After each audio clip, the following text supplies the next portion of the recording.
My name is Layla Young. I'm 27, and for the past 2 years, I've been living what I thought was a relatively normal, loving relationship with Richard Wilson, 29, or at least normal from the outside. We shared a cozy apartment downtown, weekend routines, and inside jokes only we understood. But sometimes, normal has cracks you can't see until you stumble on the truth in the most accidental, horrifying way. It started one Thursday evening.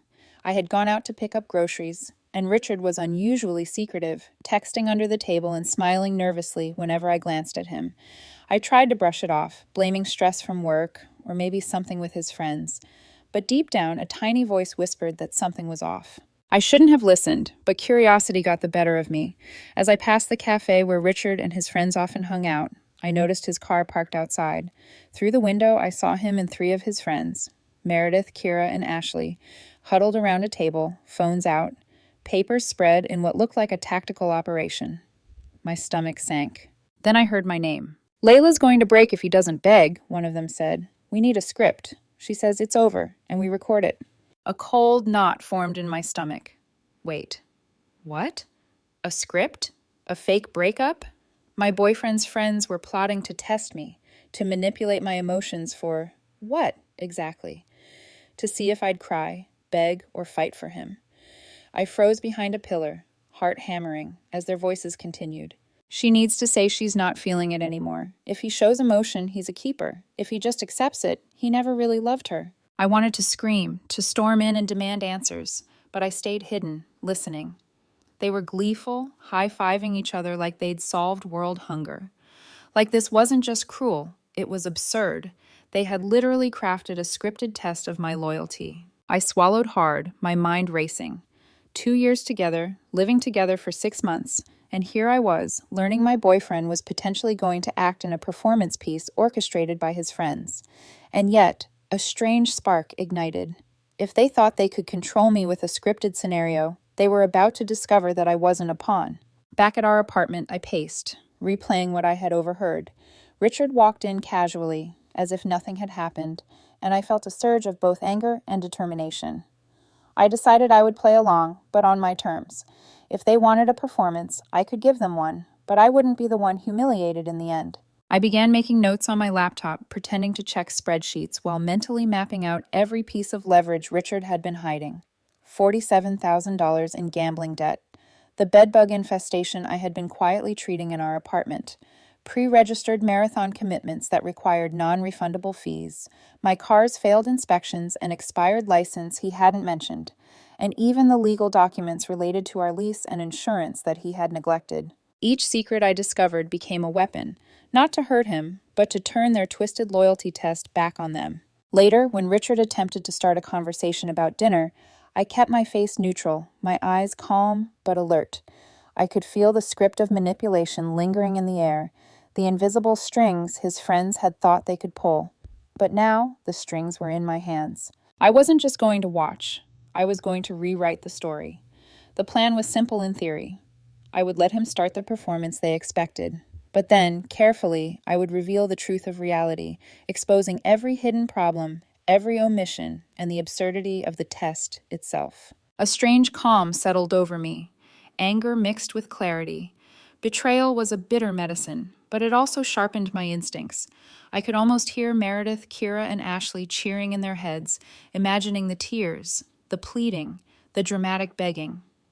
They didn't know that I could and would turn the scene into a revelation of chaos, forcing them to confront the consequences of their little social experiment. And when Richard walked in later, expecting to witness the performance of heartbreak, he would instead find a storm he hadn't bargained for. Because sometimes the most dangerous weapon in a scripted game isn't the script itself, it's the person they underestimated. I poured another cup of coffee and rehearsed quietly, my mind flicking between dialogue, timing, and subtle reveals. By the time I heard the front door click, I was ready to take the stage in a play they didn't write, ready to watch the facade crumble, ready to finally show that loyalty, trust, and honesty weren't performances to be judged. They were choices you made every day. I didn't yet know the full extent of Richard's secrets, nor how public this unraveling would become, but one thing was certain: I would not be the victim of their manipulation. And just like that, the stage was set. I waited until Richard settled at the kitchen table, laptop open, pretending to finish work. He glanced up, a tentative smile playing on his lips, completely unaware that the script he thought he controlled had already shifted. "Hey, babe, we need to talk," I said softly, picking my words like a surgeon. My voice trembled just enough to sell the scene, but my eyes remained sharp, calculating. He leaned back, casual, not realizing the trap that was slowly closing around him. Yeah?" he said, blinking. He wasn't nervous yet. Not really. He was confident that I would follow the script, say the words, cry a little, and force him to beg. I took a breath. "Richard, this isn't easy for me, but I just feel like we're not on the same page anymore. I need some space. Maybe we're not working." His face shifted. Relief? Anticipation? I wasn't sure, but I continued, letting him breathe in the illusion. Then I dropped the first bomb. "Also, who's going to help me pay off your gambling debts?" I expected confusion, maybe denial. Instead, his eyes widened in pure, unguarded panic. "Wait, what? Layla, what are you talking about?" "The online poker," I said, my voice steady now, slicing through the tension. "The one you kept small at first, $50 here and there. Now $47,000. I'm not even exaggerating. Netflix account for your underground bets. And if we break up, everything freezes." I watched the color drain from his face.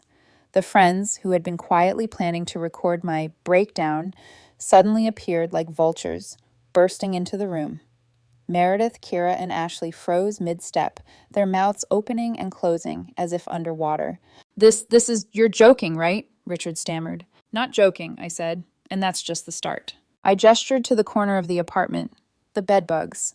The ones I've been treating quietly in our bedroom? You were supposed to deal with it if we split. Guess who's going to be cleaning up alone?" Richard flinched. "Bedbugs? What bedbugs?" "The ones that hit your gym bag after my cousin's apartment?"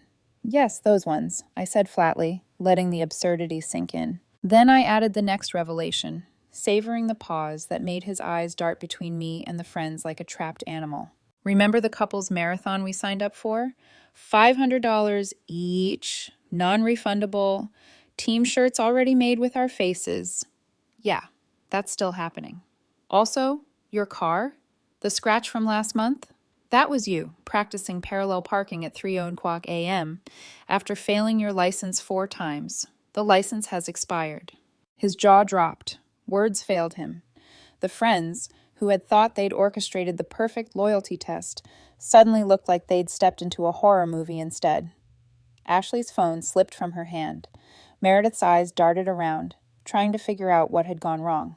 You're turning this into what?" Richard muttered. "Reality," I wanted to scream, but I kept my voice calm. "Your secrets are the real story here, not my performance, not your friend's script. Every single thing you tried to hide is coming out right now in front of them, because I refuse to play along with your little game." Meredith opened her mouth to intervene. "Layla!" "No," I cut her off sharply. "You all need to hear this. Richard's loyalty isn't measured by tears or begging. It's measured by honesty, responsibility, and trust. Things he's been skipping for months: gambling debt, apartment infestation, license issues, marathon commitments, and yes, the legal documents he neglected, all of it." I let the words hang, heavy and suffocating, as the room fell silent. Richard's eyes darted helplessly to his friends, realizing they weren't going to rescue him. His friend's carefully constructed plan had completely imploded. Then I pulled out one more bomb, the lease and insurance papers, neatly organized, showing where he had tried to leave responsibilities for me to manage. "You wanted me to perform heartbreak for you. I'm giving you reality instead. Take notes. This is real life, Richard, not some social media psychology experiment." The room was chaotic. Meredith whispered frantically into Kira's ear. Ashley's face was pale, shaking. Richard's knees wobbled as he sank into the chair, speechless. I straightened, letting the calm I'd practiced radiate. "I hope this teaches everyone something about manipulation. If you want honesty and loyalty, you don't test it with scripts. You live it every day. Everything else is just a game you're going to lose." And with that, I walked to my bedroom to pack essentials. Important documents, my personal items, anything that couldn't be replaced. Richard and his friends were left in stunned silence, the gravity of their failed scheme settling like dust in the room. The first move in the chess game was mine, and they hadn't even realized the game had started. The apartment was quiet now, but the air was thick with tension. Richard sat slumped at the kitchen table, staring at the chaos he had never anticipated. His friends hovered awkwardly, mouths moving, eyes wide, but no words could fix what had just unfolded. I walked through the living room, carefully gathering my essentials: laptop, important documents, a few sentimental items. Every move was deliberate. Every glance at Richard and his friends was a reminder that I was no longer playing the part they expected. You can't just leave like this," Richard finally whispered, voice trembling. I didn't mean for it to go this far." "Didn't mean for what to go far?" I asked, tightening my grip on the laptop. "The $47,000 gambling debt? The bed bugs? The marathon fees? Your expired license and neglected car repairs? Or the fact that your friends planned a loyalty test on me without my knowledge?" His face paled. You lied, Richard. You hid everything, and now everyone sees it. And your little friends group? Well, they're about to learn that manipulation has consequences." I turned toward Meredith, Kira, and Ashley. "Do you remember all the tests you've made people do? The fake breakups, the flirty setups, the social media catfishing? Every scheme you orchestrated on past boyfriends and girlfriends? It's all coming out now." Meredith's lips parted, but no sound came.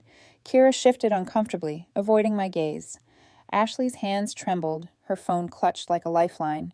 We didn't." "You didn't what?" I interrupted, voice low but sharp. "You thought you were clever, controlling emotions like puppeteers.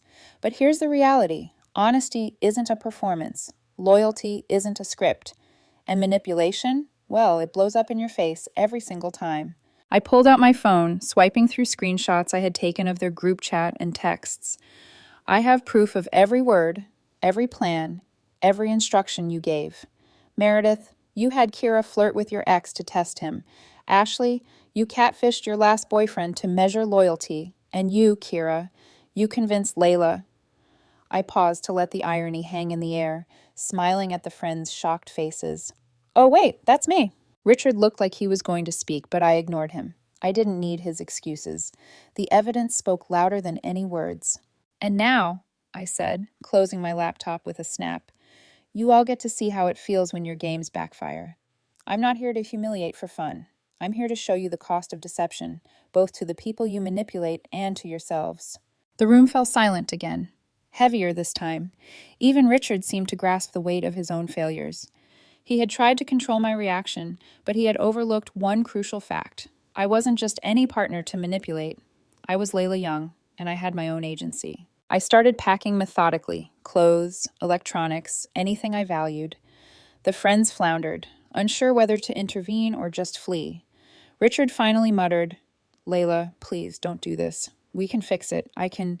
"Fix what?" I asked, eyes cold. "The trust you burned?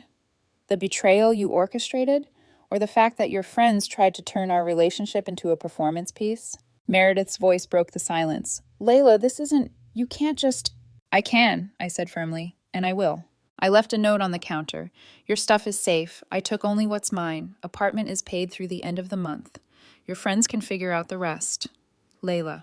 Then I walked out, leaving Richard and the group to confront their own shattered plans.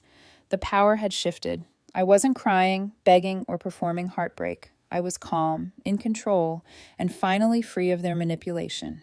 Outside, the city buzzed obliviously. I felt a strange mixture of relief and exhaustion. Betrayal had a bitter taste, but I had transformed it into clarity and strength. I had learned something critical.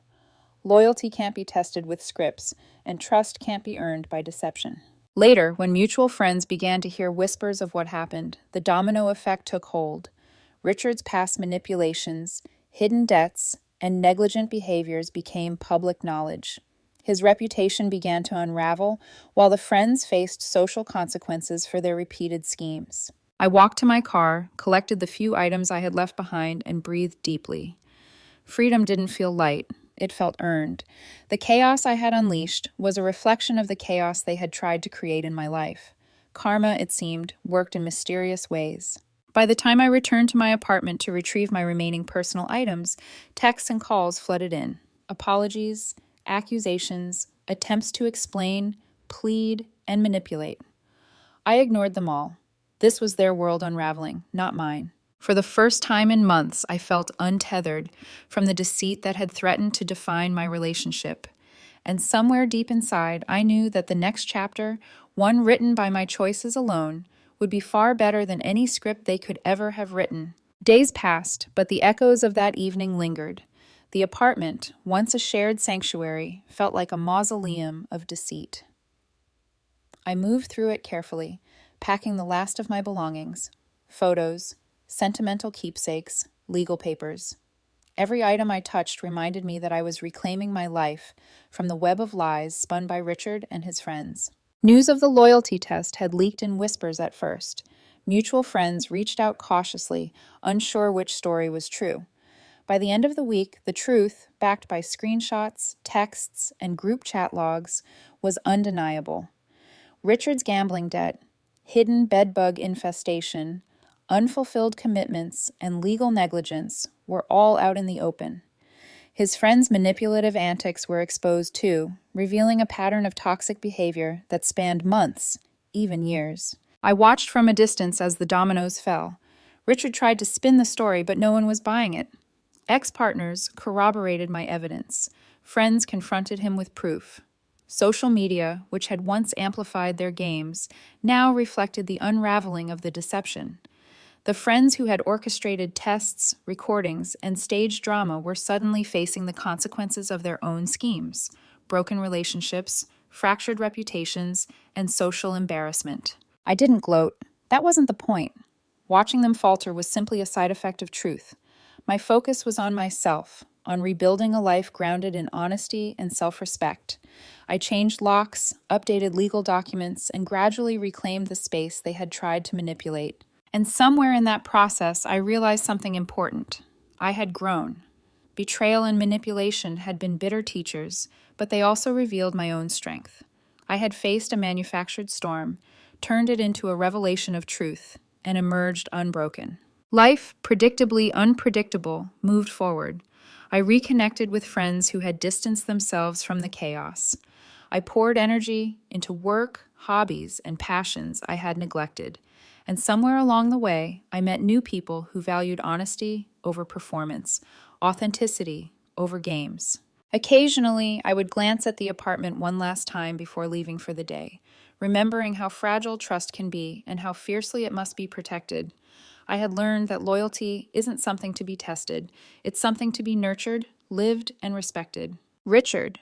I never heard from him again. His social and romantic circles were fractured, his reputation in tatters. The friends who had tried to engineer a perfect test now had to navigate the consequences of their own manipulation. Karma, as subtle and precise as a scalpel, had done its work. I reflected on all of it while sipping coffee on a quiet Sunday morning, watching the city move on without me. The storm had passed, leaving clarity in its wake. I wasn't just free from the test. I was free from manipulation, deceit, and the constant pressure to perform for others' approval. And in that freedom, I finally understood the lesson I had learned the hard way. Some games aren't worth playing, and some people aren't worth testing. Loyalty, honesty, and trust aren't prizes to be won. They're choices made every single day. I smiled, letting the tension drain from my shoulders. Life was messy, unpredictable, and sometimes brutal, but for the first time in a long time, it was honest. I closed my laptop, stretched, and took a deep breath. The past had taught me a painful lesson, but the future was mine to shape. No scripts, no tests, no manipulations, just life lived on my terms. And as I walked out the door, the city buzzing with ordinary chaos around me, I whispered quietly to myself, "Play stupid games, win real consequences, but choose wisely which games are yours to play."